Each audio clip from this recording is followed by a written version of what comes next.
अल्हम्दुलिल्लाहि रब्बिल आलमीन वस्सलातु वस्सलामु अला अशरफिल अंबिया वल मुरसलीन व अला आलिहि व अस्हाबिहि अजमईन अम्मा बाद फ़ौज़ बिल्लाहि मिनश शैतानिर रजीम। सरकार दो आलम सल्लल्लाहु अलैहि वसल्लम से सवाल हुआ कि या रसूलल्लाह, इस उम्मत में कोई ऐसा गुनाह हो जो कुफ्र को पहुँच जाता हो, कोई ऐसा गुनाह है कि बंदा वो गुनाह करे तो काफिर बन जाए? तो सरकार दो आलम सल्लल्लाहु अलैहि वसल्लम ने इरशाद फरमाया, ला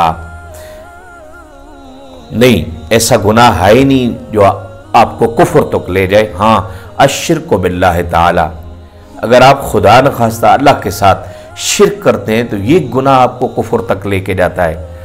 अल्लाह ताला का इरशाद पाक है, इन्ना शिर्क लज़ुल्मुन अज़ीम, क़यामत के दिन सब गुनाह माफ़ हो सकते हैं, लेकिन अगर खुदा न खास्ता आप शिर्क करते हैं, फिर शिर्क की दो किस्में हैं, शिर्क जली और शिर्क खफ़ी। कोई भी शिर्क करते हैं, अल्लाह जैसा किसी को मानते हैं, अल्लाह जैसी सिफत जैसी किसी की सिफत मानते हैं, तो ये सारी चीज़ें शिर्क के ज़ुमरे में आती हैं।